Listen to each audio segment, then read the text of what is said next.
Bed. Part 1. The Life We Built. Chapter 1.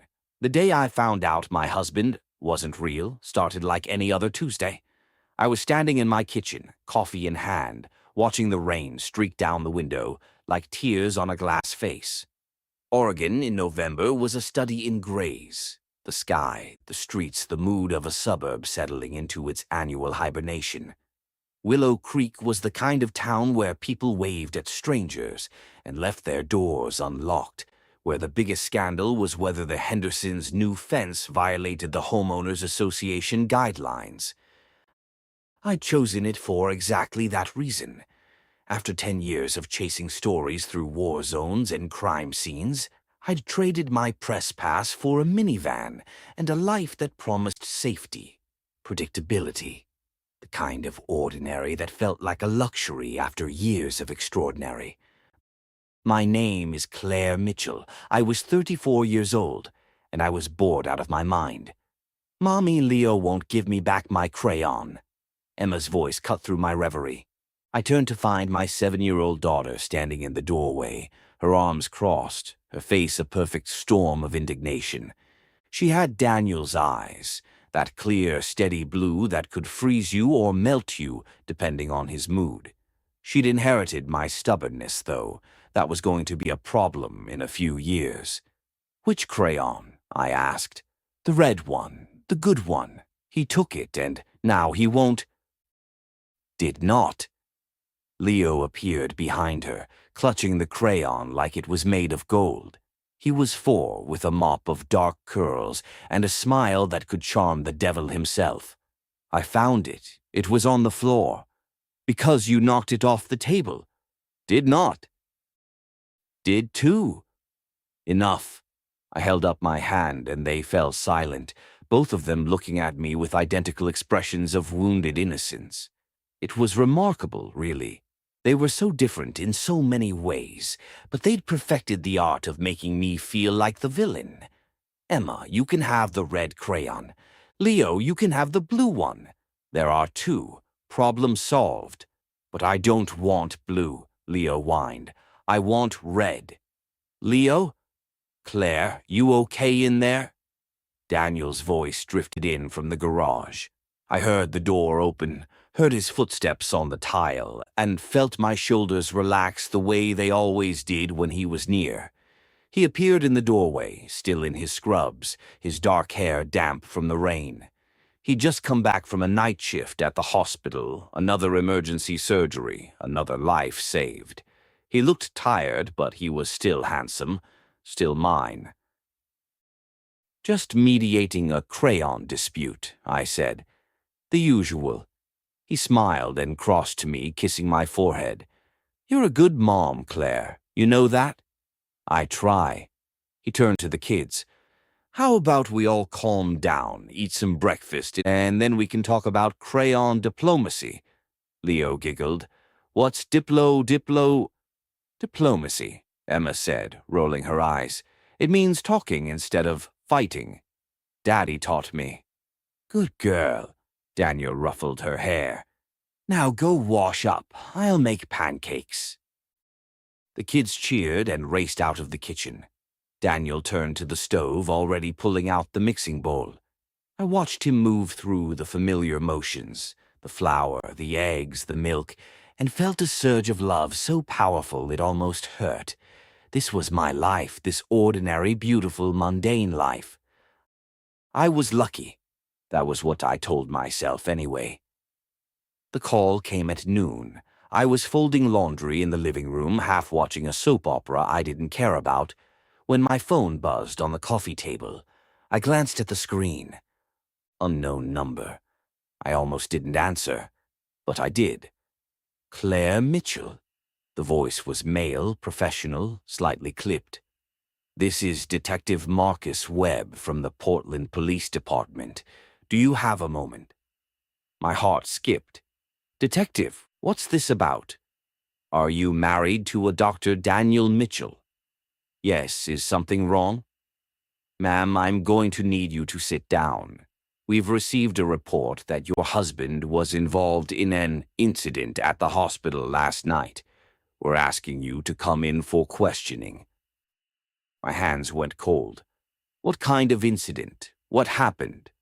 "Ma'am, I can't discuss that over the phone, but I need to ask you, has your husband ever shown any signs of erratic behavior? Aggression, memory loss?"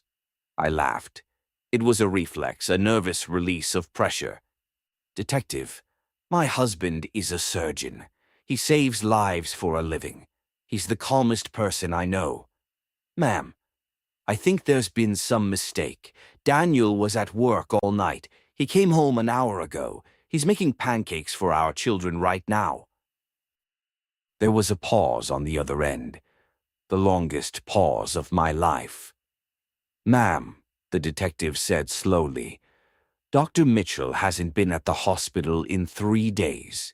He's on administrative leave pending an investigation into a patient's death. And the man you're describing, the man you say is your husband, doesn't match the description of anyone on staff at Portland General."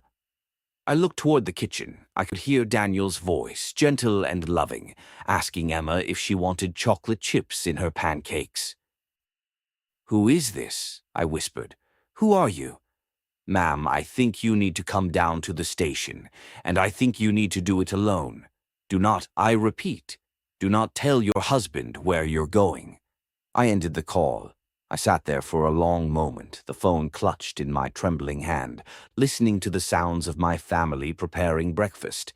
Normal sounds, safe sounds. I thought about the man in my kitchen, the man who had kissed me this morning, the man who had tucked Emma in last night and read Leo a bedtime story, the man who had held me through every grief and celebrated every triumph. I thought about the shoebox in the guest room closet. I'd found it last week, tucked behind some old photo albums, a driver's license with Daniel's face and a different name, Michael Vance. I told myself it was nothing, a prank, a lost wallet, a forgettable moment from a past he'd never mentioned. Now I was wondering if it was something else entirely. "Claire," Daniel called from the kitchen. "Pancakes are ready. You coming?" I looked toward the kitchen, toward the life I'd built, toward the man I'd loved for 10 years. "Yeah," I said, my voice steady despite the earthquake in my chest. "I'm coming." I walked into the kitchen and sat down at the table. Daniel set a plate of pancakes in front of me, golden, perfectly cooked, with a smiley face of blueberries on top. "Eat up," he said. "You look like you need it." I smiled. "Thank you, Daniel." I picked up my fork. I took a bite. It tasted like ash. And I knew in that moment that the life I'd believed in was a lie. Chapter 2. The Portland Police Department smelled like burnt coffee and bad decisions. I sat in a plastic chair that had been molded to the shape of 1,000 other desperate people, my hands clasped in my lap, my heart pounding so hard I could feel it in my throat. The fluorescent lights buzzed overhead, casting everything in a sickly, yellow pallor that made the already grim surroundings feel even more oppressive. A vending machine hummed in the corner, its offering stale and unappealing. A woman in handcuffs sobbed quietly 2 rows over. I didn't belong here. That was what I kept telling myself anyway. I was Claire Mitchell, mother of 2, wife of a respected surgeon. I organized school fundraisers and brought casseroles to sick neighbors. I didn't sit in police stations waiting to be told my husband was a murderer. And yet, here I was. "Mrs. Mitchell," I looked up. A man in his 50s stood in the doorway, his face lined with the kind of weariness that came from decades of seeing the worst of humanity. He was wearing a rumpled suit that had probably been nice 20 years ago, and his tie was slightly askew. His eyes were kind, though. That surprised me. "Detective Webb." I stood, my legs unsteady. "You called me. You said—" "I know what I said." He gestured toward a door behind him. "Come with me. We can talk in my office." I followed him through a maze of cubicles and desks, past officers on phones and suspects in handcuffs, past the mundane chaos of a precinct that never slept. His office was small, cluttered with files and coffee cups, a single window looking out onto a gray Portland skyline. "Sit down, please." He closed the door behind me. "Can I get you some coffee, water?" "No." I sat in the chair across from his desk. "I want to know what's going on. You said my husband was involved in something. You said he wasn't at the hospital." "That's impossible. I saw him this morning. He came home from his shift. He made pancakes for our children." Detective Webb sat down heavily. He studied me for a long moment, his eyes searching my face like he was looking for something. A lie, maybe. A crack in my story.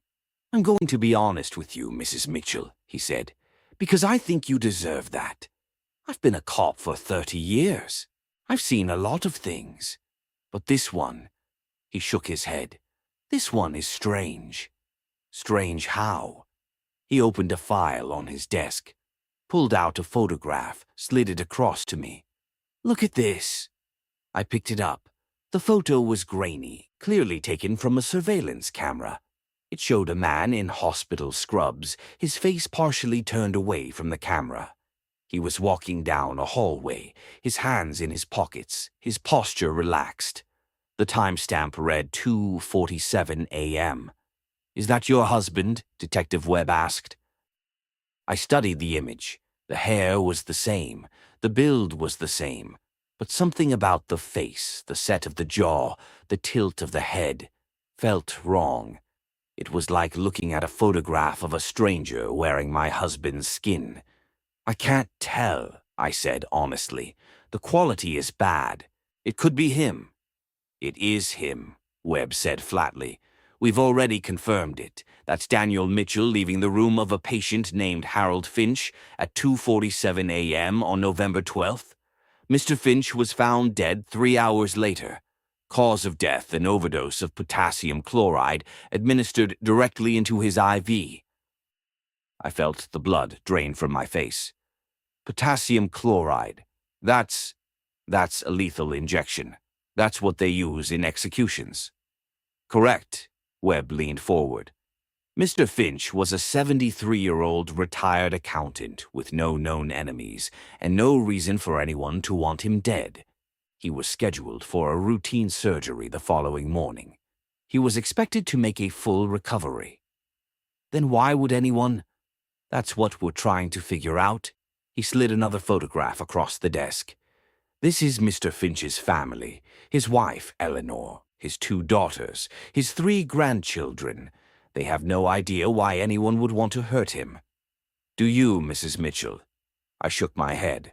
"I've never met Mr. Finch. Daniel never mentioned him. I don't understand what this has to do with me." Webb was quiet for a moment. Then he reached into the file and pulled out a 3rd photograph. "Look at this one." I took it. This photo was different. It was clearly from a different angle, a different time. It showed the same man in scrubs, Daniel, I assumed, standing at the edge of the hospital parking lot. He was looking directly at the camera, and he was smiling. But it wasn't Daniel's smile. Daniel's smile was warm, genuine, the kind that made you feel like you were the only person in the room. This smile was cold, calculating. It was the smile of a man who knew something you didn't and was enjoying your ignorance. "Do you recognize him now?" Webb asked quietly. I stared at the photo, at the man who had held me through the night, at the man who had kissed my forehead this morning, at the man who had promised to love me forever. "I don't know," I whispered. "I don't know who that is." Webb leaned back in his chair. "Mrs. Mitchell, I need you to understand something. We've already interviewed the hospital staff. Multiple nurses reported seeing Dr. Mitchell acting strangely on the night of Mr. Finch's death. Erratic behavior, mood swings, moments of confusion where he didn't seem to know where he was." "That's impossible," I said. Daniel is the most composed person I know. He's never... Mrs. Mitchell. Webb's voice was gentle but firm. I need to ask you something, and I need you to answer honestly. I nodded, my throat tight. When was the last time you saw your husband act out of character? When was the last time you felt like the man you were looking at wasn't the man you married? I opened my mouth to answer, to defend him, to insist that Daniel was the same man he'd always been, loving, kind, dependable. But then I stopped. I remembered the shoebox in the guest room closet, the driver's license with a different name, the way Daniel had looked at me last week when I'd asked him about his college days, a flash of something in his eyes before the smile returned, and I remembered the night he'd come home late, 3 weeks ago. He'd said he was at the hospital, but when he kissed me, his lips were cold, so cold. And there'd been a smell on his clothes, something metallic, something wrong. Mrs. Mitchell, Webb's voice pulled me back. What are you thinking? I looked at him, at the kind eyes and the rumpled suit and the weight of everything he was telling me. I'm thinking, I said slowly, that I don't know my husband at all. Chapter 3. The shoebox was gone. I stood in the guest room closet, my heart hammering, my hands trembling as I pushed aside old photo albums and winter coats and boxes of Christmas decorations. The spot where I'd found the driver's license, tucked behind the faded Polaroids hidden in the shadows, was empty. The dust had been disturbed. Recent footprints marred the carpet. He'd moved it. Daniel had been in here since I'd found the license. He knew I'd discovered something, and instead of confronting me, he'd chosen to hide it. That was worse. That was so much worse. I sank to my knees on the carpet, my breath coming in short, ragged gasps. The walls felt like they were closing in. The silence of the house pressed against my ears like a physical weight. Somewhere downstairs, the washing machine hummed its familiar cycle. Normal sounds, domestic sounds, but nothing felt normal anymore. I forced myself to breathe, to think, to act like the journalist I used to be. If he'd moved the shoebox, he hadn't moved it far. He'd been at the hospital this morning. He'd come home, made pancakes, taken the kids to school. He'd had maybe an hour to clean up his tracks, an hour to hide evidence, which meant it was still here, somewhere in this house. I just had to find it. I started with the bedroom. I went through his nightstand first, the drawer where he kept his reading glasses and his old watches and the spare change he never used. Nothing. I checked his side of the closet, running my hands along the top shelf, searching through pockets of suits he never wore. Nothing. I checked under the bed, my face pressed to the carpet, my fingers scrabbling against the dust. Nothing. Nothing. Nothing. I was about to give up when I noticed something. The air vent, in the corner of the bedroom, near the floor. The grate was slightly askew, like it had been removed and replaced in a hurry. I crawled over to it. My fingers found the edge of the grate and pried it loose. Inside the vent, tucked into the shadows, was a plastic bag. I pulled it out. Inside was the shoebox. And inside the shoebox was the driver's license, along with something else, something I hadn't seen before. A burner phone. I turned it over in my hands. It was cheap, disposable, the kind you could buy at any convenience store. I pressed the power button. The screen flickered to life. There was one contact saved in the phone. The fixer. My blood ran cold. I scrolled through the messages. The most recent one was from 2 days ago. It read, "She's getting close. Handle it before she becomes a problem. Ooh, the fixer." The message had been sent to Daniel, my husband. And the reply, sent an hour later, read, "Understood, I'll take care of it." I stared at the screen, at the cold, clinical words, at the man I'd loved for a decade, casually agreeing to handle someone who was getting too close to the truth. The truth about what? I scrolled further. Older messages. dates stretching back years. The Patterson estate is still looking into the case. Keep your head down. The fixer. The real Daniel Mitchell's body has been disposed of. No trace. You're safe. The fixer. Your father is asking questions. Handle it. The fixer. The shipment is ready. Pick it up at the usual location. The fixer.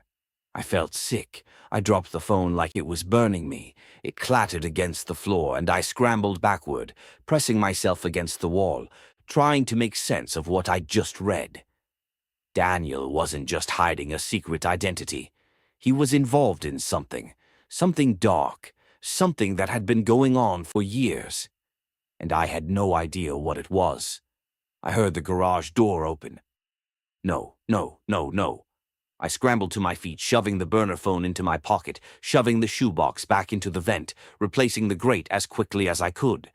I ran to the bathroom, splashed water on my face, and tried to look like I hadn't just discovered the foundation of my marriage was a lie. "Claire," Daniel's voice echoed through the house. "You home?" I stepped out of the bathroom just as he appeared in the bedroom doorway. He was still in his scrubs, his hair tousled, a paper bag in his hand. "I brought lunch," he said, smiling. "Thought we could eat together before I pick up the kids." I forced a smile. That sounds nice. But I wasn't looking at his face. I was looking at his hands, at the paper bag, at the way his fingers curled around it. Those hands, the hands that had held me. The hands that had changed our children's diapers, the hands that had signed a contract to kill someone. "Are you okay?" Daniel asked. "You look pale."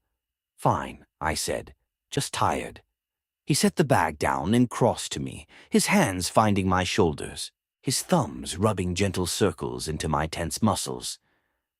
"You've been pushing yourself too hard, Claire. Maybe you need a break. A vacation, just you and me." I looked into his eyes, blue, warm, the eyes I'd gazed into across 1,000 candlelit dinners, and for the first time I saw nothing but ice. "I'll think about it," I said softly. "I just need to lie down for a bit." He kissed my forehead. "I'll wake you when the food's ready." He left. I sank onto the bed, my legs trembling, my mind racing. The burner phone was in my pocket. The messages were burned into my memory. Daniel was involved in something that had cost lives, something that my father, the man who'd died in a warehouse fire 20 years ago, had been asking questions about, and I had no idea how deep it went. But I was going to find out. I pulled out the burner phone and typed a message to the only person I could trust. "Maya, I need your help. It's about Daniel. I think he's involved in something bad." I hit send and waited. The reply came a minute later. "I know. Meet me at the usual place. Tonight. Come alone." I stared at the screen. Maya knew. Maya had known all along, and she'd never told me. Chapter 4. The bar was called The Last Stop. The name should have been a warning. It was the kind of place that existed in the shadows of Portland, tucked between a laundromat and a pawn shop, its neon sign flickering like a dying heartbeat. The windows were grimy, the stools were cracked, and the air smelled like stale beer and forgotten dreams, exactly the kind of place where people went to disappear. I pushed open the door and scanned the room. A few old men nursed their drinks at the bar. A couple in the corner argued in hushed, angry whispers. And in the back booth, half hidden in the shadows, sat Maya Chen. She looked up as I approached.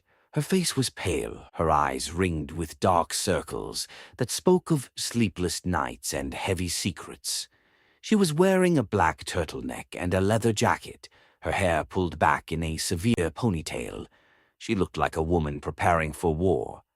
"Claire," she said, her voice soft, "sit down." I slid into the booth across from her. The vinyl was cracked and sticky. I didn't care. "You knew," I said. "You knew about Daniel, about everything, and you never told me." Maya held up her hands. I know how this looks, but I need you to listen before you decide to hate me. I don't hate you, I pressed my palms against my eyes, trying to push back the tears that threatened to spill. I trusted you, Maya. You were the one person I thought I could count on. You can count on me. She reached across the table and grabbed my hand. That's why I'm here. That's why I've been following this case for so long. What case? What are you talking about? Maya took a deep breath. Then she pulled a folder out of her bag and slid it across the table. I've been investigating the Vance family for 5 years, she said. Arthur Vance, specifically. He's a ghost, a shadow. He's been running a criminal empire out of Portland for 3 decades. Drugs, weapons, human trafficking, money laundering. He's untouchable. He's got judges in his pocket, cops on his payroll, and enough dirt on half the politicians in Oregon to destroy them 10 times over. I stared at the folder. What does this have to do with Daniel? Daniel is Arthur's younger brother. Half-brother, technically. Same father, different mothers. Maya paused. And Arthur has been controlling him his whole life. I felt the world tilt. Daniel's brother. He told me he was an only child. He told me his parents were dead. They are. Arthur killed them. I couldn't breathe. What? Arthur killed their father when he found out about the operation. He killed their mother when she started asking questions. And he made Michael, Daniel, watch both times. Maya's voice was steady, clinical, like she was reading from a report.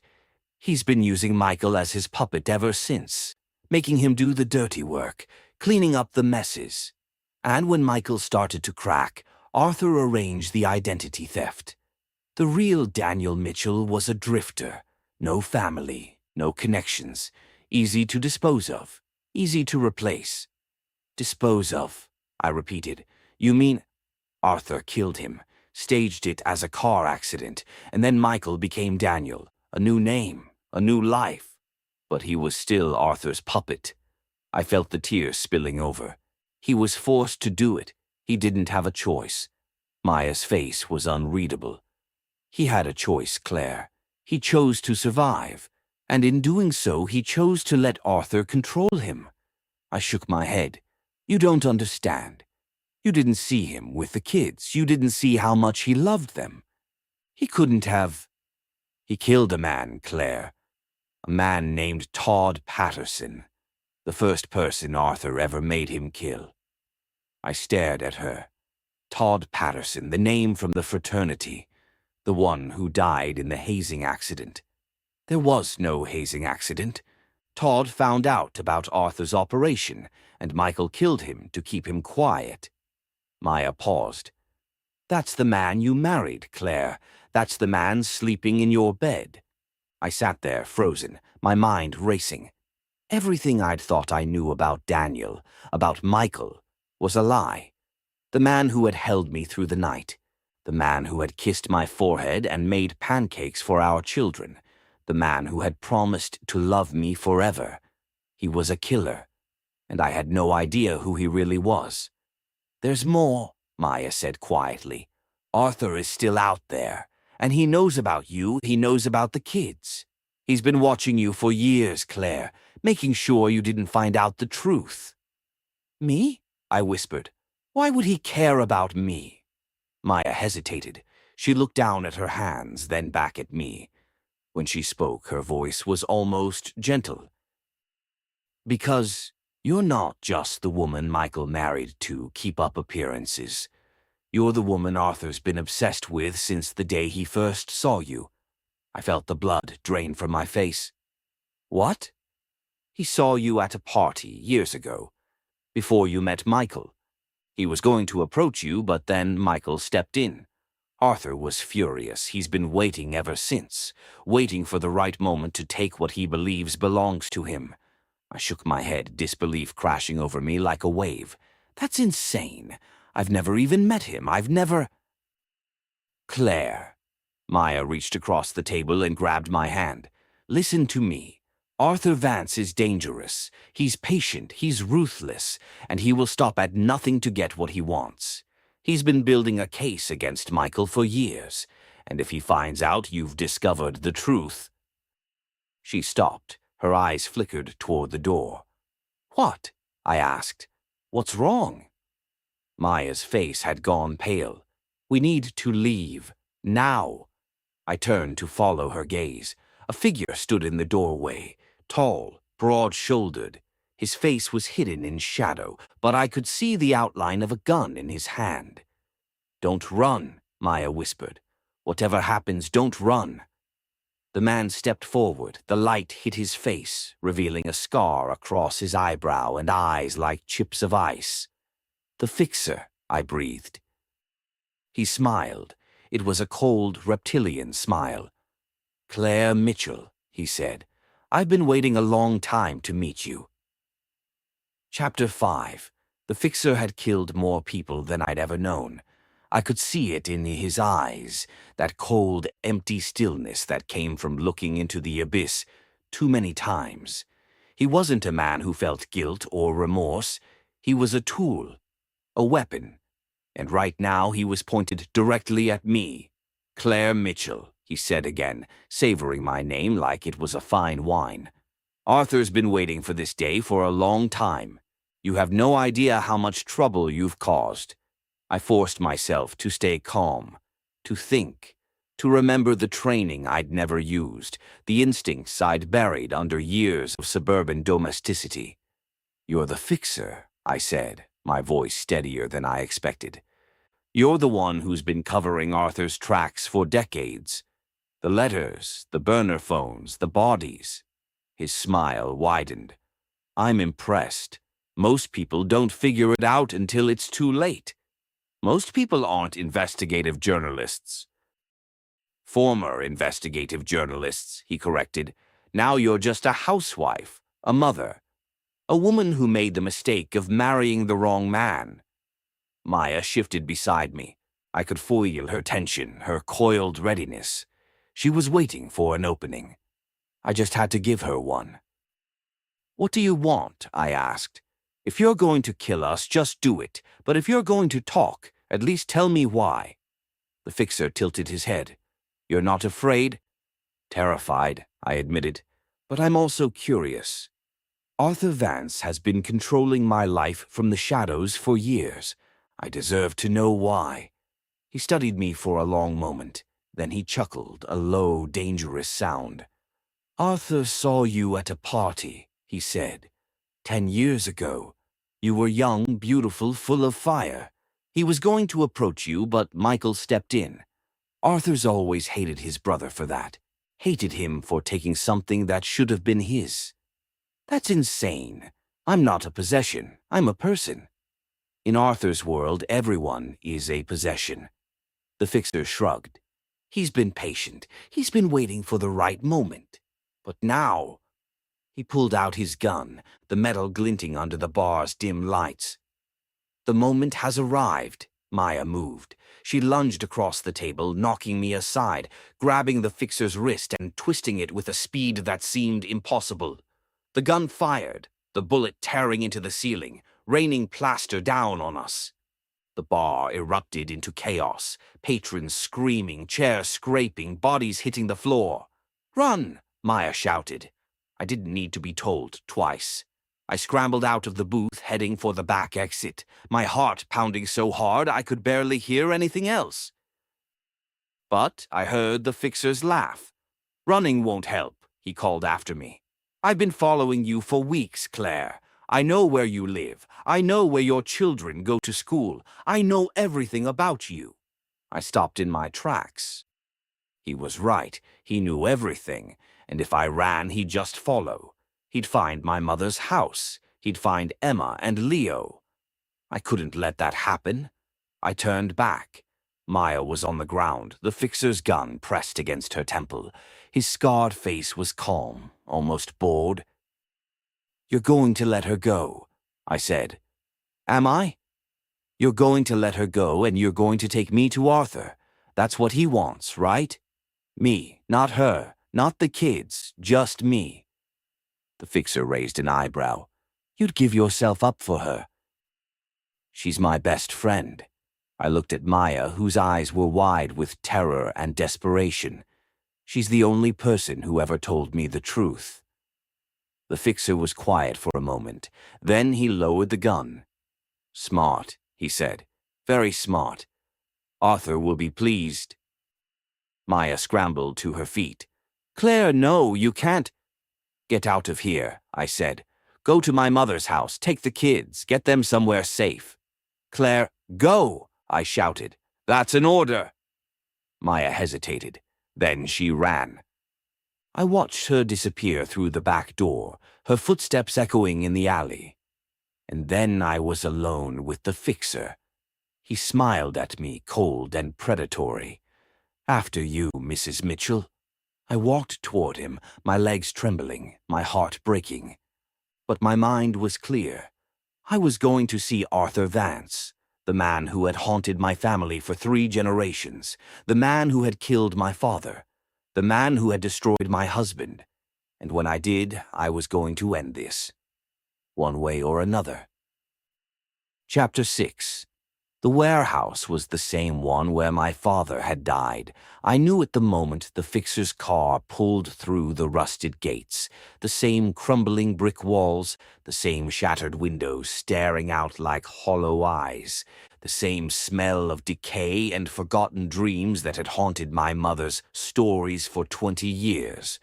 This was where Arthur Vance had burned my father alive, and now Arthur was bringing me here to finish what he'd started. The fixer opened my door and pulled me out, his grip like iron on my arm. Walk, he said. Don't try anything stupid. I walked. My legs were shaking, but I forced them to move. I wouldn't give Arthur the satisfaction of seeing me crawl. The warehouse interior was cavernous, lit by a single bare bulb hanging from the ceiling, like a judgmental eye. The space had been transformed. Comfortable chairs, a mahogany desk, Persian rugs covering the concrete floor. It was a throne room for a king of shadows. And in the center of it all, sitting in a leather armchair like he owned the world, was Arthur Vance. He was older than I'd expected, in his late 50s, with silver-streaked hair and a face that might have been handsome once, before cruelty had carved itself into his features. He was wearing a tailored suit that probably cost more than my car. His eyes were the same shade of blue as Leo's, my son's eyes. Claire, Arthur said, rising from his chair. His voice was warm, welcoming, like I was a guest at a dinner party. I've waited so long to meet you. Don't, I said. Don't pretend this is anything other than what it is. Arthur's smile flickered. And then he laughed, a low, genuine sound that made my skin crawl. Straight to the point, I like that. It's one of the things I've always admired about you. He walked toward me, his footsteps echoing in the empty space. I've been watching you for a long time, Claire, longer than you know. I saw you at that party 10 years ago. I saw you laugh, saw you dance, saw you light up a room with nothing but your presence, and I knew you were meant to be mine. Your brother got there first. Michael, Arthur's face twisted with contempt. My pathetic, cowardly brother, he took what should have been mine. He played house with you, made you believe he was a good man. But we both know the truth, don't we? I know he was your puppet, I said. I know you made him kill Todd Patterson. I know you've been controlling him his whole life. He's not the monster, Arthur, you are. Arthur's eyes narrowed. Careful, Claire. You're in my home now, and I don't take kindly to insults. It's not an insult, it's the truth. And I think that's what scares you most. You're surrounded by lies, but I see you clearly. All the money and power in the world can't hide what you really are. Arthur was quiet for a long moment. The silence stretched between us like a wire pulled taut. Then he smiled. You're right, he said softly. I am the monster. But you know what they say about monsters, Claire. They're what happens when good people are pushed too far. I didn't choose this life. It chose me. And now I'm going to give you a choice. A choice? Join me. He stepped closer, his eyes boring into mine. I've been building an empire for 30 years. I need an heir, someone to carry on my legacy. Leo, he's my blood. He's the future. But I need a mother by his side. I need you. I stared at him. You want me to be your wife, after everything you've done? I want you to be my partner, my equal, my queen. He reached out and touched my face, his fingers cold against my skin. I can give you everything, Claire. Money, power, protection. Your children will never want for anything. You'll never have to worry again. I looked into his eyes, those familiar blue eyes, and I felt something shift inside me, something cold and hard and utterly resolved. You killed my father, I said.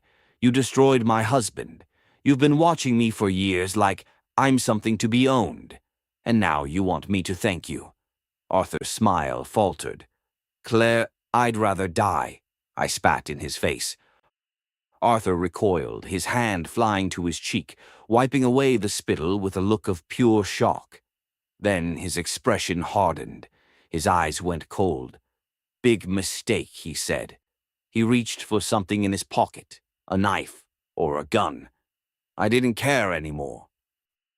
But before he could pull it out, the warehouse door exploded inward.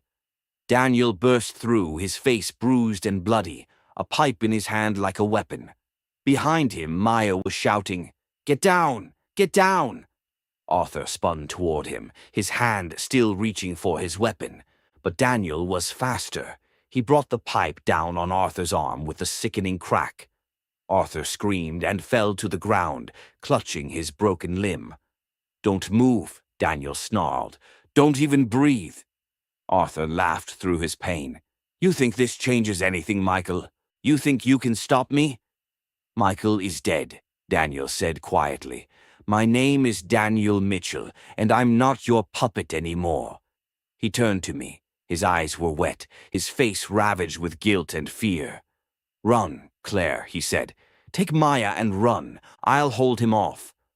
"No," I said. "I'm not leaving you." "Claire, not leaving." I walked to Arthur. He was on the ground, his arm bent at a wrong angle, his face contorted with pain and rage. I knelt beside him and looked into his eyes.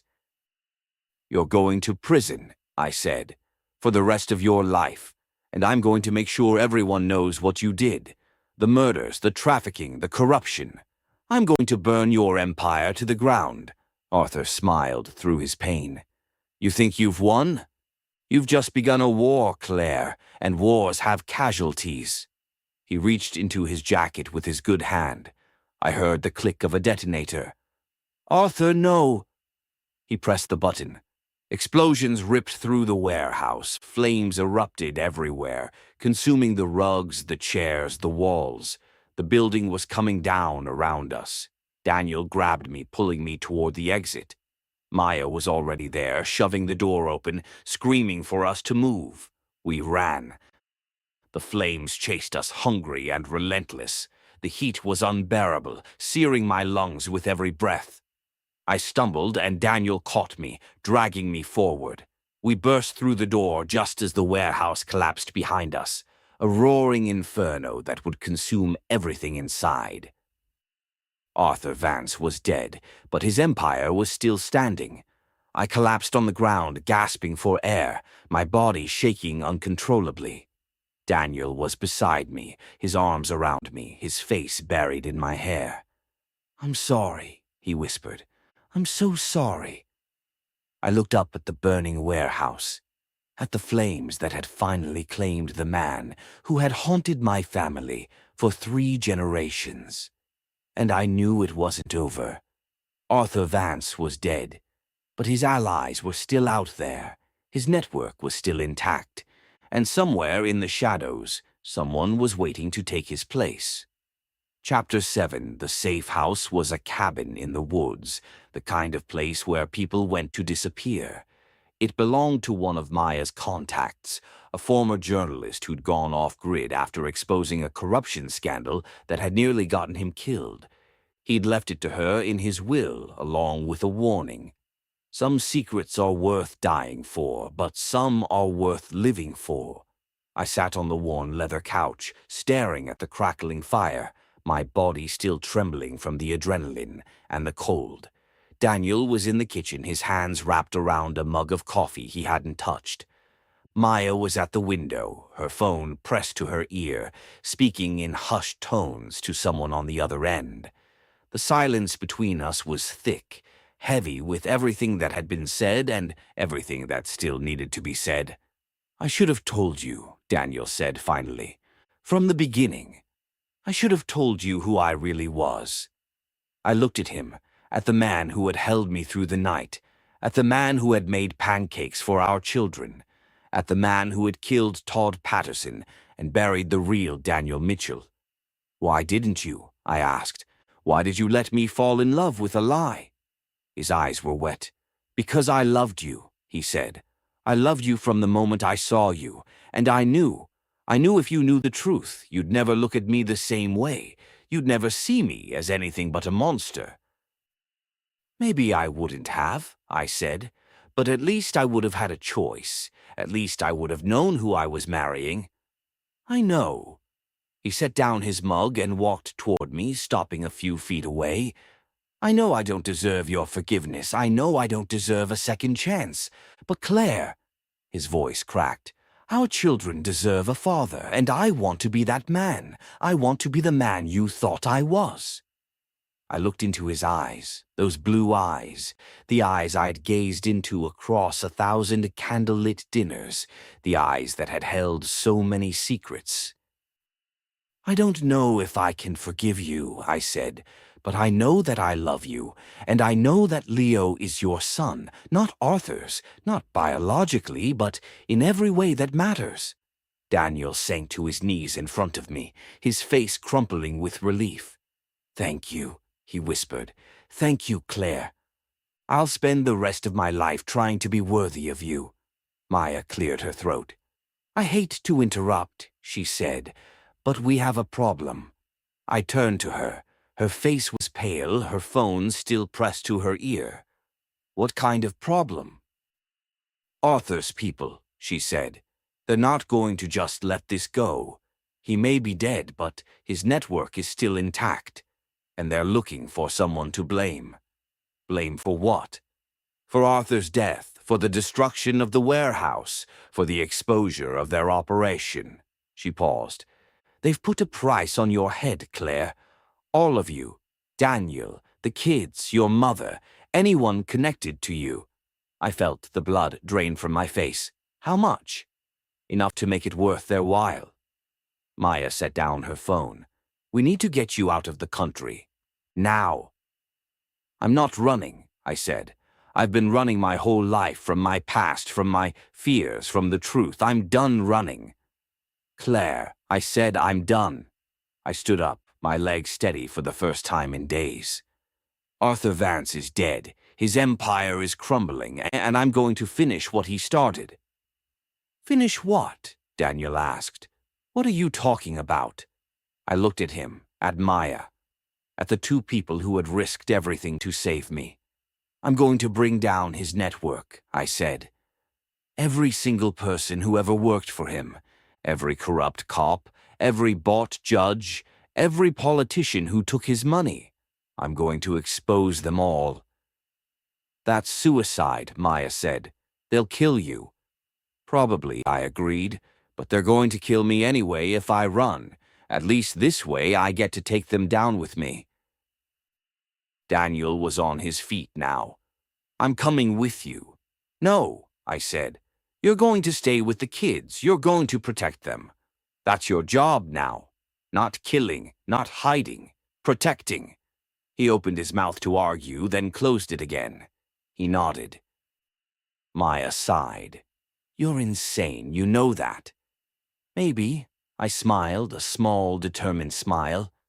"But I'm also an investigative journalist, and I've been sitting on the sidelines for too long." Chapter 8. My mother had been lying to me my whole life. I didn't want to believe it. I'd spent days telling myself it wasn't true, that she was just a frightened old woman trying to protect her family. But the evidence was there, written in the letters I'd found in Arthur's warehouse, burned into my memory like a brand. My mother wasn't just a victim of Arthur Vance. She'd been his partner. I stared at the charred remains of the letter I'd salvaged from the warehouse, my hands trembling. The fire had destroyed most of it, but one line remained, written in my mother's unmistakable handwriting. "I'll keep her close. She'll never know the truth about her father. Arthur, I've done everything you asked. Now it's time to hold up your end of the bargain." I read it again, and again. The words blurred in front of my eyes, but their meaning was unmistakable. My mother had been working with Arthur. She'd been feeding him information about me, about Daniel, about our family. She'd sold us out to protect herself. "Why?" I whispered. "Why would she do this?" Daniel was beside me, his hand on my shoulder. "Claire, we don't know the context. Maybe she was forced, maybe—" "She wrote him letters, Daniel. She called him Arthur, not the fixer, not that man. She called him by his name." I turned to him, my eyes burning with unshed tears. She knew him. She knew what he was. And she helped him. I grabbed my phone and dialed my mother's number. It went straight to voicemail. "Mom, it's Claire. I need to talk to you. Now. Call me back." I hung up and paced the cabin, my mind racing. All the years of lies, all the secrets. My mother had known Arthur had killed my father. She'd known he was a monster, and she'd helped him anyway.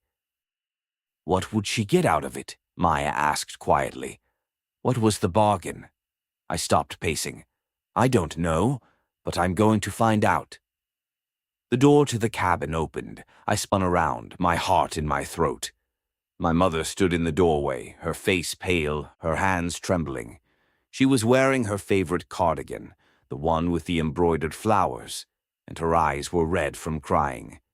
"Claire," she whispered, "please, let me explain." "How did you find us?" I demanded. "How did you know where we were?" "I've always known." She stepped inside, her gaze darting between me, Daniel, and Maya. "Arthur's people have been watching me for years. I knew when you went to the cabin. I knew when you escaped the warehouse. I know everything." "Then you know what I found." I held up the charred letter. "This was in Arthur's warehouse. Your handwriting. Your words. You were working with him." My mother's face crumpled. "I was trying to protect you." "Protect me?" I laughed, a hollow, bitter sound. "You sold me out to the man who killed my father. You fed him information about my family. You—" "I was trying to save you," she cried, her voice breaking. "Arthur knew about you long before you met Daniel. He'd been watching you since you were a child. He had plans for you, Claire, terrible plans. And the only way I could keep you safe was to make him think I was on his side." "What plans?" I asked. "What are you talking about?" My mother sank into a chair, her head in her hands. "Arthur wanted you for himself," she said. "He was obsessed with you. He'd been planning to take you since you were 16 years old. He was going to—" She choked on the words. "He was going to make you his wife, his possession, and the only way to stop him was to make him believe you were worthless to him." "So you lied," I said. "You pretended to be his ally. You fed him information about me. You made him think I wasn't worth his time." "Yes." She looked up at me, tears streaming down her face. "I did terrible things, Claire. I told him about your boyfriends. I told him about your job prospects. I told him about Daniel, hoping he'd see you as a married woman and leave you alone. But it was never enough. He was always watching, always waiting." "And you never told me," I said. "You never gave me a chance to protect myself." "I was trying to protect you," she repeated. "I thought if I kept you in the dark, you'd be safer." I stared at her. This woman who had raised me, This woman who had held me when I cried and cheered me on when I succeeded. This woman who had sacrificed everything to keep me safe. "I don't know if I can forgive you," I said, "but I know you did what you thought was right." My mother nodded, tears still streaming down her face. "That's all I ever wanted, Claire, to do the right thing, to protect my daughter." I walked to her, kneeled in front of her, took her hands in mine. "We're going to end this," I said, "together. Arthur is dead, but his network is still out there, and I'm going to bring them all down. But I can't do it alone." My mother looked at me, hope flickering in her eyes. "What do you need me to do?" "Tell me everything," I said. "Every name, every contact, every dirty secret you know about Arthur's operation. Help me burn his empire to the ground." My mother hesitated. Then she nodded. "Okay," she said. "I'll tell you everything." She began to speak, and I listened. The names poured out like water. Judges, politicians, police chiefs, the men and women who had been on Arthur's payroll for decades, the ones who had turned a blind eye to his crimes, the ones who had profited from his blood money. And at the end of the list, one name that made my blood run cold. Maya Chen. I looked at my friend, my confidant, the woman who had saved my life. "Maya," I said slowly, "why is your name on this list?" Maya's face went pale. "Claire, I can explain." "Explain what?" "That you've been working for Arthur this whole time, that you've been feeding him information about me?" "No." Maya stepped forward, her hands raised. "I was working against him. I was trying to bring him down from the inside. But yes, I had to pretend to be on his side. It was the only way to survive." "Survive?" I laughed, a broken sound. "You lied to me. You betrayed me. And now I'm supposed to believe you were just surviving." Maya's eyes were wet. "I know it looks bad. I know I should have told you. But I was trying to protect you, Claire. I was trying to protect myself. The only way to bring Arthur down was to get close to him, and the only way to get close to him was to make him trust me." I stared at her, the woman who had been my best friend since college, the woman who had helped me through every crisis, the woman who had just saved my life. "I don't know who to trust anymore," I said. "Daniel, my mother, you.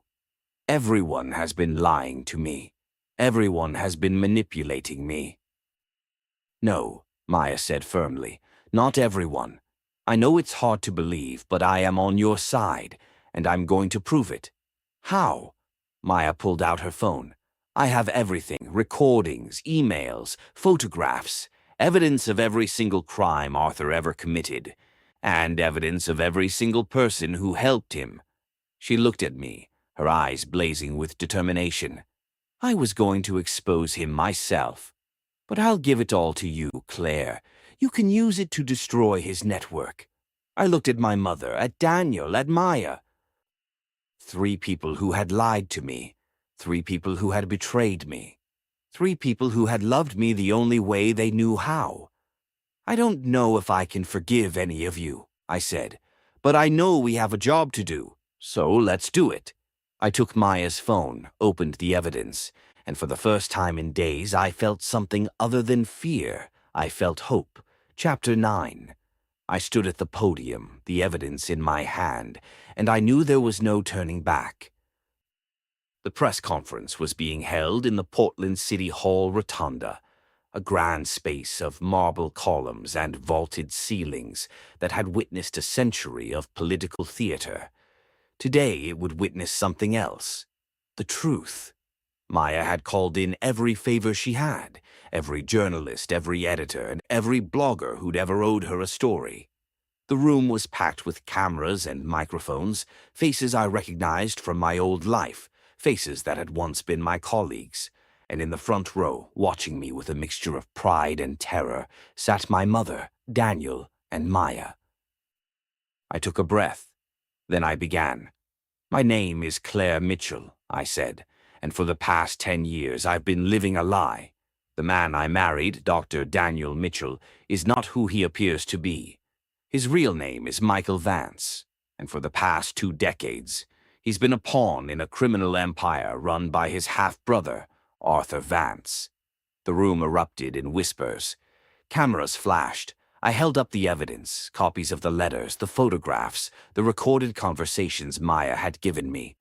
Arthur Vance is dead, I continued, but his empire is not. For 30 years, he's been running a network of corruption that includes judges, police officers, and elected officials in this very city.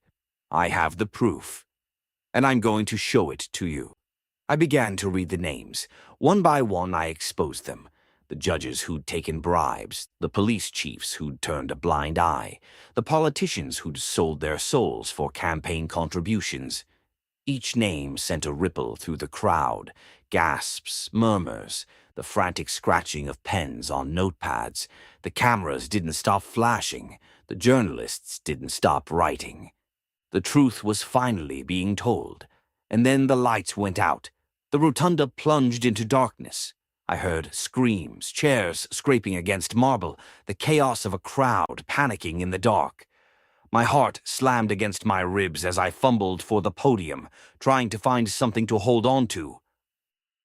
"Claire," Daniel's voice cut through the darkness. "Get down!" I dropped to the floor just as a gunshot echoed through the rotunda. The bullet whizzed past where I'd been standing, shattering one of the cameras. More shots, more screams.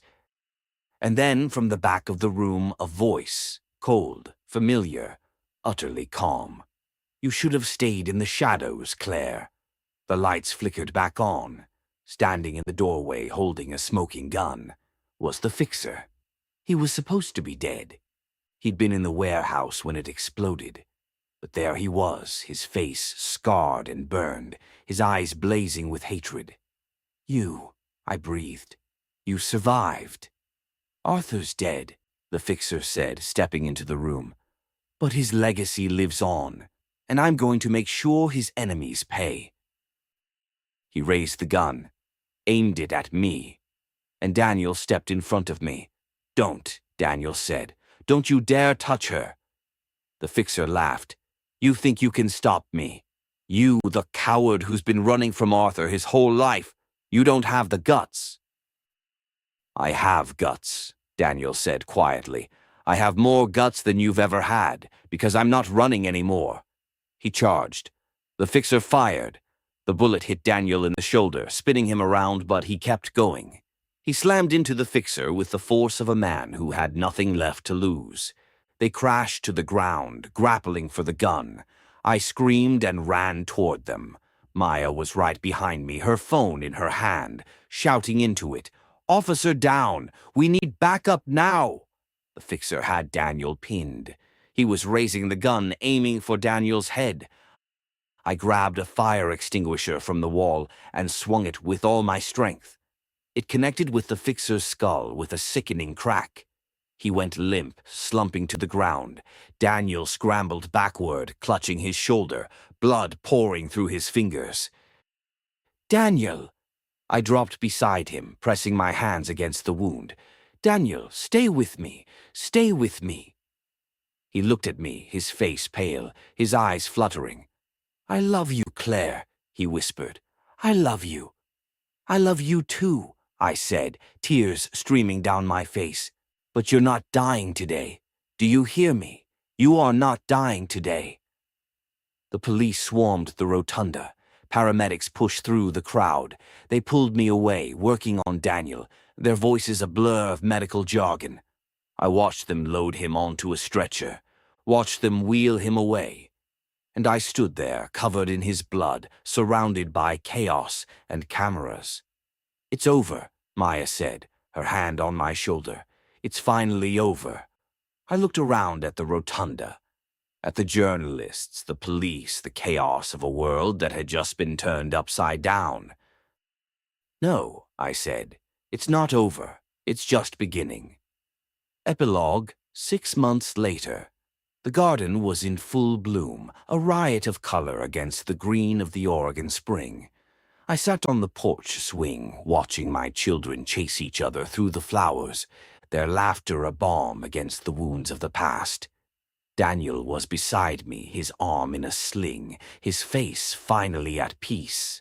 The bullet had missed his heart by inches. He'd spent weeks in the hospital, months in recovery, but he was alive, and he was free. "The fixer is going to prison," Daniel said quietly. "Life without parole. They got him on everything: murder, conspiracy, arson. He'll never see the light of day again." "Good." I watched Leo tackle Emma, both of them tumbling into a patch of roses. "And the others?" "All of them. Every single name on that list. They're all being prosecuted. The city is cleaning house." "And us?" I asked. "What happens to us?" Daniel was quiet for a moment. Then he turned to me, his eyes soft. "We start over. New names, new lives if you want. Or we stay here, rebuild. Whatever you want, Claire. I'm done making decisions without you." I leaned into him, feeling the warmth of his body against mine. "I don't want to run anymore," I said. "I want to stay. I want to rebuild. I want to be Claire Mitchell, the real Claire Mitchell, for the first time in my life." Daniel kissed my forehead. "Then that's what we'll do." Emma ran up to us, her face flushed with excitement. "Mommy, Daddy, Leo found a caterpillar. Can we keep it?" I laughed, the sound surprising me. "As long as you don't name it after me." Emma giggled and ran off. Leo followed, holding up the caterpillar like a trophy. I watched them disappear into the flowers, their laughter echoing through the garden, and I knew with absolute certainty that we were going to be okay. The end.